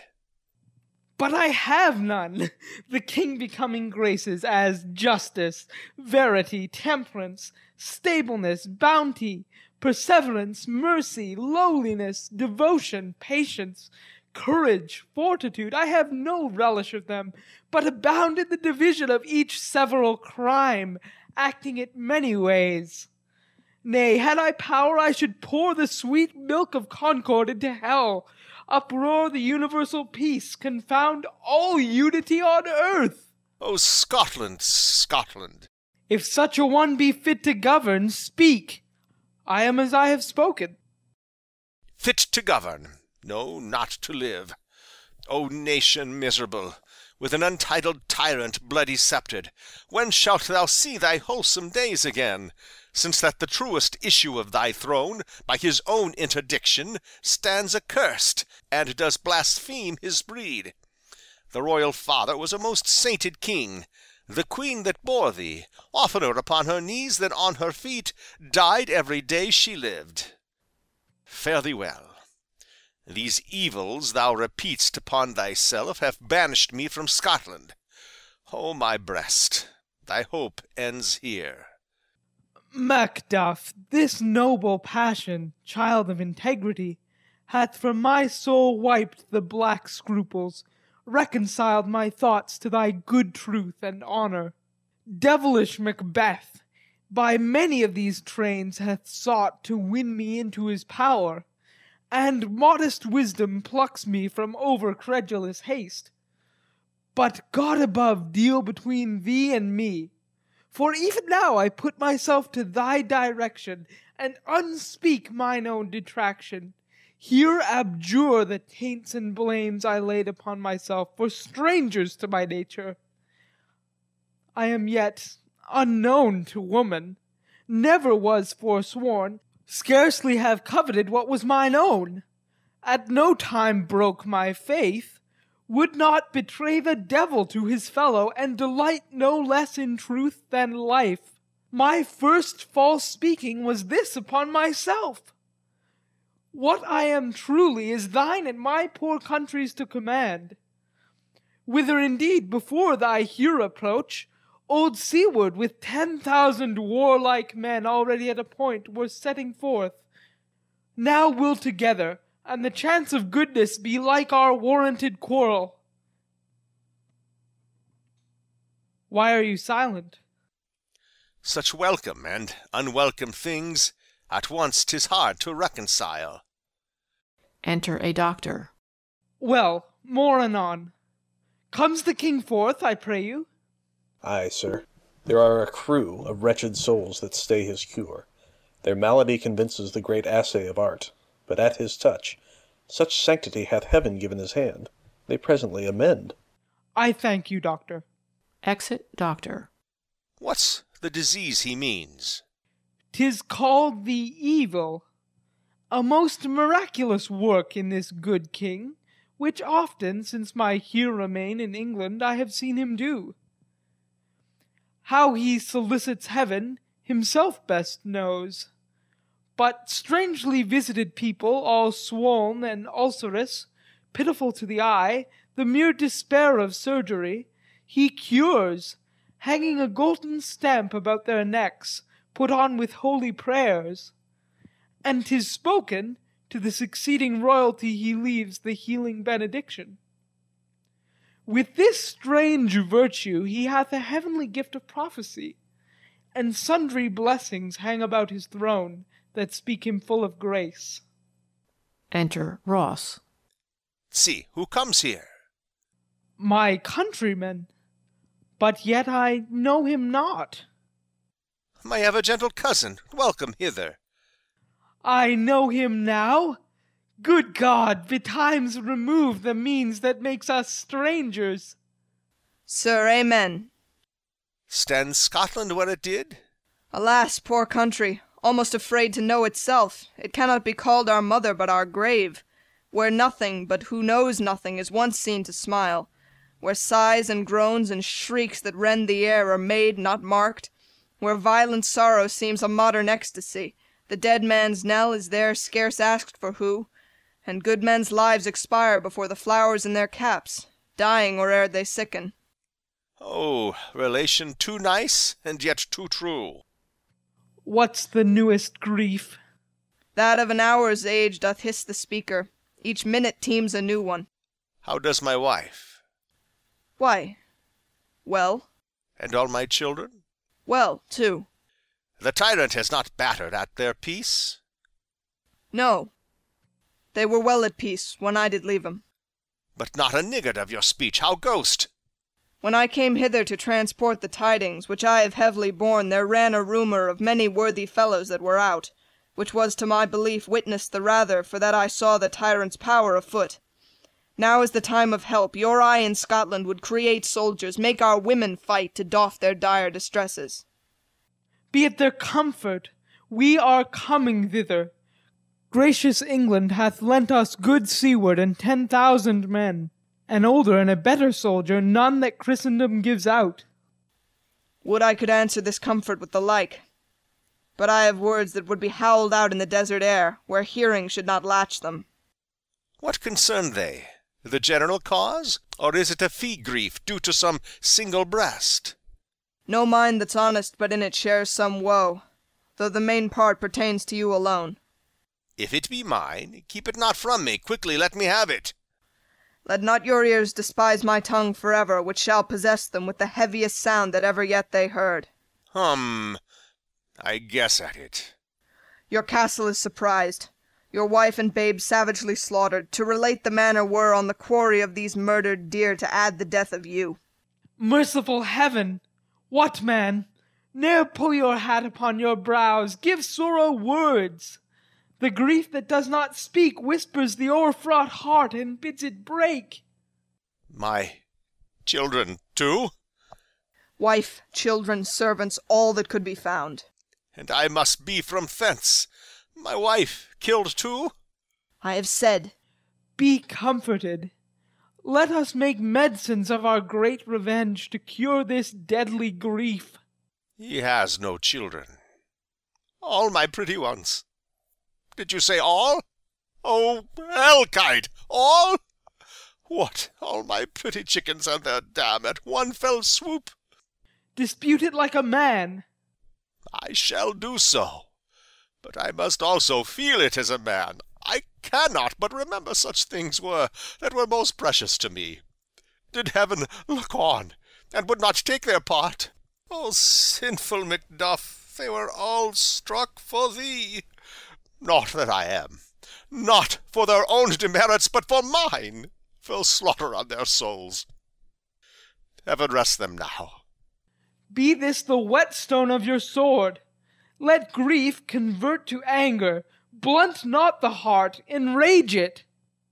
Oh, I could play the woman with mine eyes, and braggart with my tongue. But, gentle heavens, cut short all intermission. Front to front, bring thou this fiend of Scotland and myself within my sword's length, set him. If he escape, heaven forgive him too. This tune goes manly. Come, we go to the king. Our power is ready. Our lack is nothing but our leave. Macbeth is ripe for shaking, and the powers above put on their instruments. Receive what cheer ye may. The night is long that never finds the day. Exeunt. End of Act 4 of The Tragedy of Macbeth by William Shakespeare. Act 5 of The Tragedy of Macbeth by William Shakespeare. Act 5, Scene 1. Dunsinane, anteroom in the castle. Enter a doctor of physic and a waiting gentlewoman. I have 2 nights watched with you, but can perceive no truth in your report. When was it she last walked?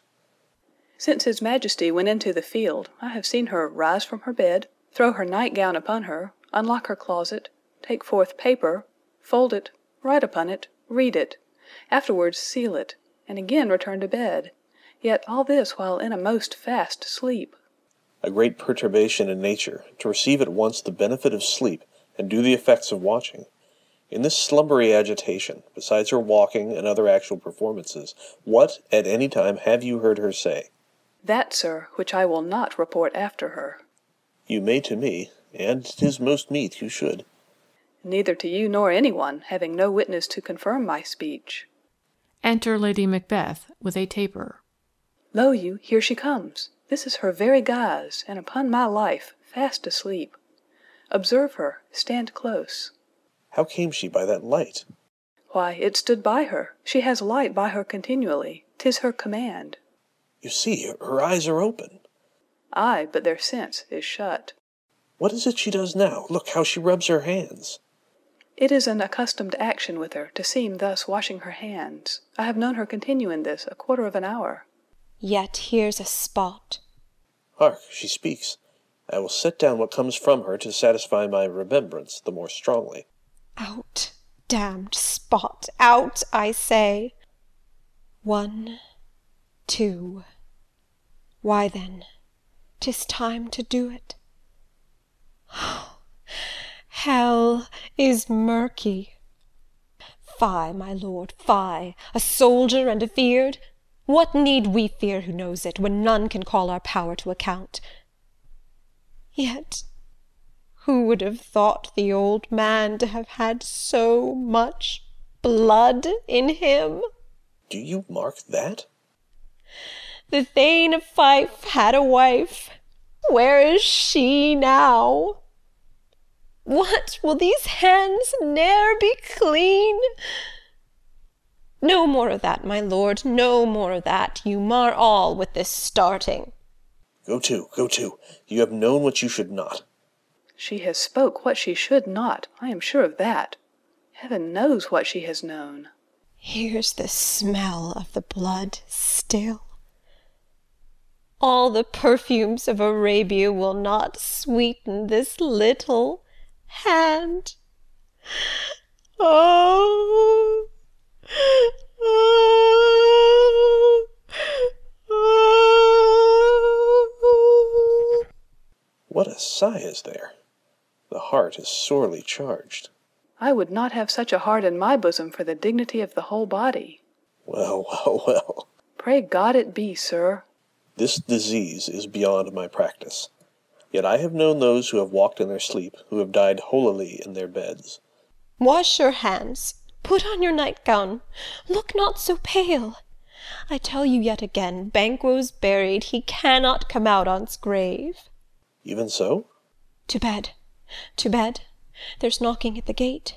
Come, come, come, come. Give me your hand. What's done cannot be undone. To bed. To bed. To bed. Exit. Will she go now to bed?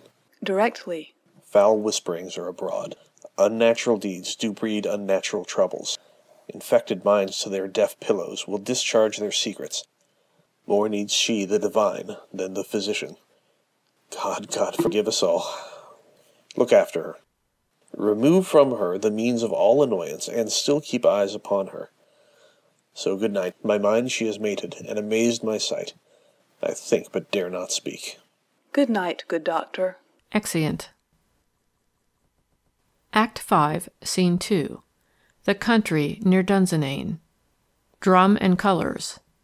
Enter Menteith, Caithness, Agnes, Lennox, and soldiers.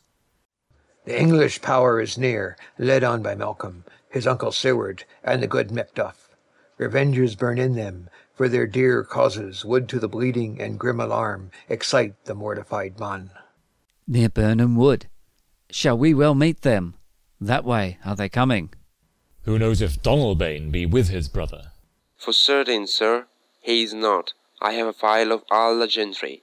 There is a Seward's son, and many unrough youths that even now protest their first of manhood. What does the tyrant? Great Dunsinane he strongly fortifies. Some say he's mad, others, that lesser hate him, do call it valiant fury. But for certain, he cannot buckle his distempered cause within the belt of rule. Now does he feel his secret murders sticking on his hands. Now minutely revolts upbraid his faith breach. Those he commands move only in command, nothing in love. Now does he feel his title hang loose about him like a giant's robe upon a dwarfish thief. Who then shall blame his pestered senses to recoil and start, when all that is within him does condemn itself for being there? Well, march we on, to give obedience where 'tis truly owed. Meet we the medicine of the sickly wheel, and with him pour we in our country's purge, each drop of us. Or so much as it needs, to do the sovereign flower, and drown the weeds, make we our match towards Birnam. Exeunt, marching. Act 5, Scene 3. Dunsinane, a room in the castle. Enter Macbeth, Doctor, and attendants. Bring me no more reports. Let them fly all. Till Birnam Wood remove to Dunsinane, I cannot taint with fear. What's the boy Malcolm? Was he not born of woman? The spirits that know all mortal consequences have pronounced me thus. Fear not, Macbeth. No man that's born of woman shall e'er have power upon thee. Then fly, false thanes, and mingle with the English epicures. The mind I sway by, and the heart I bear, shall never sag with doubt, nor shake with fear. Enter a servant. The devil damn thee black, thou cream-faced loon! Where gottest thou that goose look? There is 10,000... Geese, villain! Soldiers, sir. Go prick thy face, and overread thy fear, thou lily-livered boy. What soldiers, Patch? Death of my soul! Those linen cheeks of thine are counsellors to fear. What soldiers, Wayface? The English force, so please you. Take thy face hence. Exit servant. Satan, I am sick at heart. When I behold... Satan, I say! This push will cheer me ever, or disseat me now. I have lived long enough. My way of life has fallen into the sere, the yellow leaf, and that which should accompany old age, as honour, love, obedience, troops of friends, I must not look to have. But in their stead, curses, not loud but deep, mouth honour, breath, which the poor heart would fain deny, and dare not. Seaton! Enter Seaton. What is your gracious pleasure? What news more?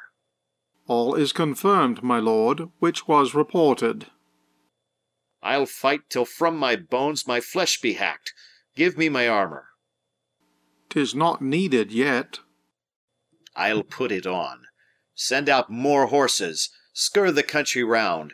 Hang those that talk of fear. Give me mine armour. How does your patient, doctor? Not so sick, my lord, as she is troubled with thick coming fancies that keep her from her rest. Cure her of that. Canst thou not minister to a mind diseased, pluck from the memory a rooted sorrow, raise out the written troubles of the brain, and with some sweet oblivious antidote cleanse the stuffed bosom of that perilous stuff which weighs upon the heart? Therein the patient must minister to himself. Throw physic to the dog. I'll none of it. Come, put mine armour on. Give me my staff. Seaton, send out. Doctor, the thanes fly from me. Come, sir, dispatch. If thou couldst, doctor, cast the water of my land, find her disease, and purge it to a sound in pristine health, I would applaud thee to the very echo that should applaud again. Pull it off, I say. What rhubarb, cyme, or purgative drug would scour these English hence? Hearest thou of them? Ay, my good lord, your royal preparation makes us hear something. Bring it after me. I will not be afraid of death in bane till Burnham force come to Dunsinane. Aside. Were I from Dunsinane, away and clear, profit again should hardly draw me here. Exeunt. Act 5, Scene 4. Country near Burnham Wood. Drum and colours. Enter Malcolm, Seward and young Seward, Macduff, Menteith, Caithness, Agnes, Lennox, Ross and soldiers marching. Cousins, I hope the days are near at hand that Chambers will be safe. We doubt it nothing. What wood is this before us? The wood of Burnham. Let every soldier hew him down a bough and bear it before him. Thereby shall we shadow the numbers of our host, and make discovery in report of us. It shall be done.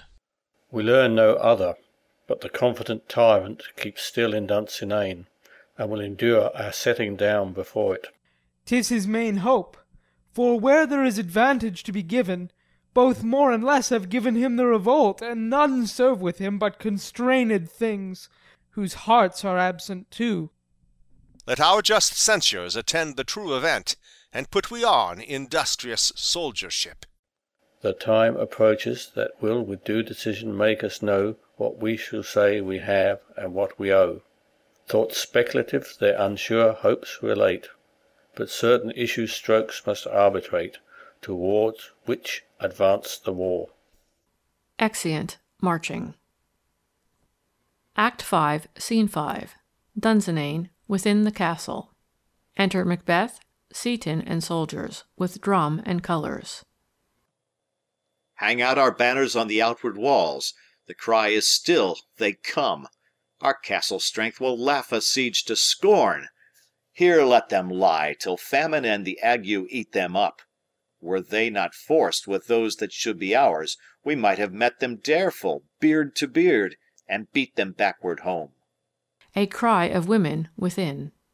What is that noise? It is the cry of women, my good lord. Exit. I have almost forgot the taste of fears. The time has been, my senses would have cooled to hear a night shriek, and my fell of hair would at a dismal treatise rouse and stir as life were in it. I have supped full with horrors, direness familiar to my slaughterous thoughts cannot once start me. Re-enter Seaton. Wherefore was that cry? The queen, my lord, is dead. She should have died hereafter. There would have been a time for such a word.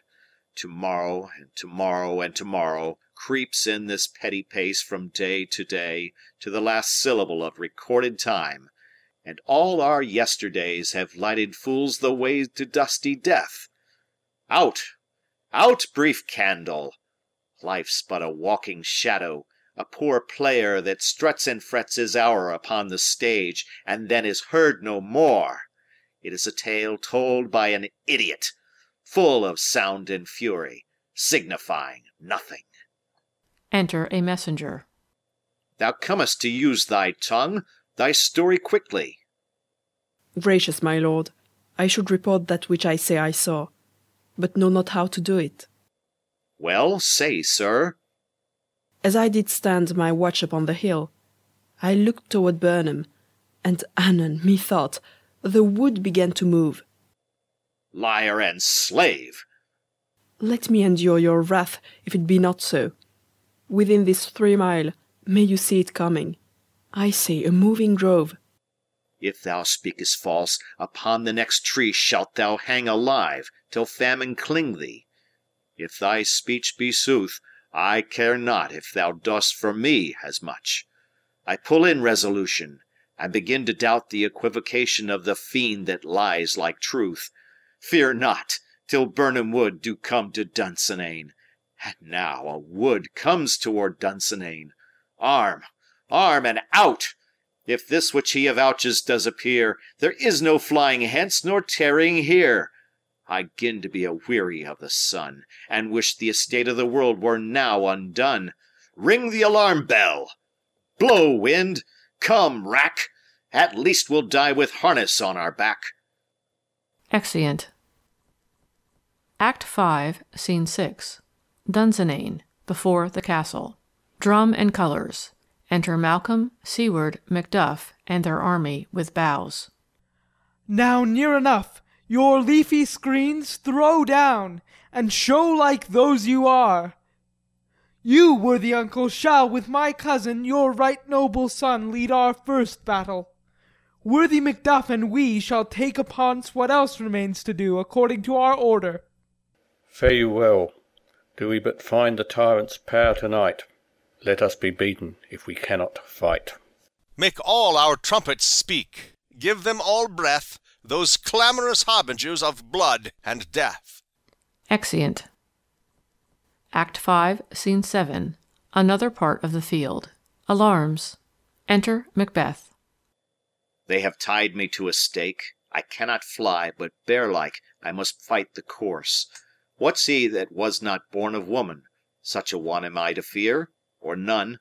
Enter young Seward. What is thy name? Thou'lt be afraid to hear it.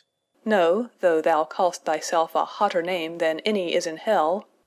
My name's Macbeth. The devil himself could not pronounce a title more hateful to mine ear. No, nor more fearful. Thou liest, abhorred tyrant. With my sword I'll prove the lie thou speak'st. They fight, and young Seward is slain.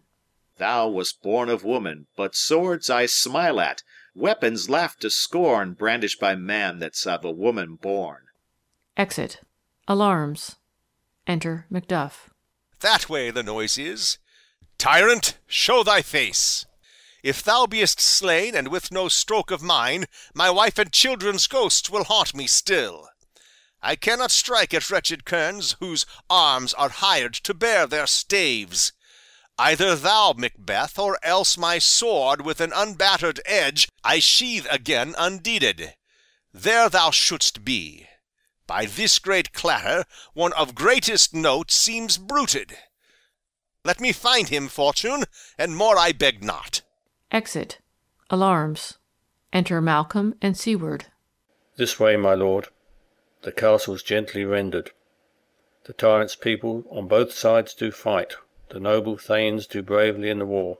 The day almost itself professes yours, and little is to do. We have met with foes that strike beside us. Enter, sir, the castle. Exeunt. Alarms. Act 5, Scene 8. Another part of the field. Enter Macbeth. Why should I play the Roman fool and die on mine own sword? Whilst I see lives, the gashes do better upon them. Enter Macduff. Turn, hellhound, turn. Of all men else I have avoided thee, but get thee back. My soul is too much charged with blood of thine already. I have no words. My voice is in my sword. Thou bloodier villain than terms can give thee, out! They fight. Thou losest labour. As easy mayest thou the entrenched air with thy keen sword impress as make me bleed. Let fall thy blade on vulnerable crests. I bear a charmed life, which must not yield to one of woman born. Despair thy charm, and at the angel whom thou still hast served tell thee, Macduff was from his mother's womb untimely ripped. Accursed be that tongue that tells me so, for it hath cowed my better part of man. And be these juggling fiends no more believed that patter with us in a double sense, that keep the word of promise to our ear and break it to our hope. I'll not fight with thee.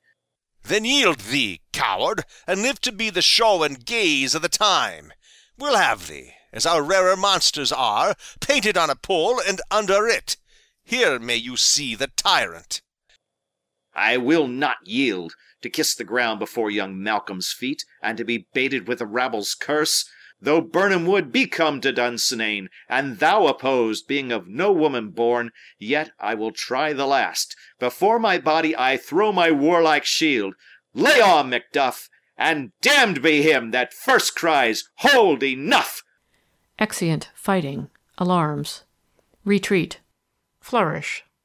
Enter, with drum and colours, Malcolm, Seward, Ross, the other thanes and soldiers. I would the friends we miss were safe arrived. Some must go off, and yet by these I see so great a day as this is cheaply bought. Macduff is missing, and your noble son. Your son, my lord, has paid a soldier's debt. He only lived but till he was a man, the which no sooner had his prowess confirmed in the unshrinking station where he fought but like a man. He died. Then he is dead? Ay, and brought off the field. Your cause of sorrow must not be measured by his worth, for then it hath no end. Had he his hurts before? Ay, on the front. Why then, good soldier be he. Had I as many sons as I have hairs, I would not wish them to a fairer death. And so his knell is knolled. He's worth more sorrow, and that I'll spend for him. He is worth no more. They say he parted well, and paid his score. And so, God be with him. Here comes newer comfort. Re-enter Macduff with Macbeth's head. Hail, King, for so thou art. Behold where stands the usurper's cursed head. The time is free. I see thee compassed with thy kingdom's pearl, that speak my salutation in their minds, whose voices I desire aloud with mine. Hail, King of Scotland! Hail, King of Scotland! Flourish. We shall not spend a large expense of time before we reckon with your several loves and make us even with you. My thanes and kinsmen henceforth be earls, the first that ever Scotland in such an honour named. What's more to do, which would be planted newly with the time, as calling home our exiled friends abroad that fled the snares of watchful tyranny, producing forth the cruel ministers of this dead butcher and his fiend-like queen, who, as 'tis thought, by self and violent hands took off her life. This, and what needful else that calls upon us, by the grace of grace we will perform in measure, time, and place.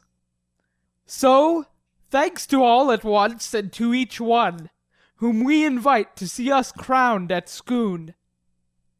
Flourish. Exeunt. End of Act 5. End of The Tragedy of Macbeth by William Shakespeare.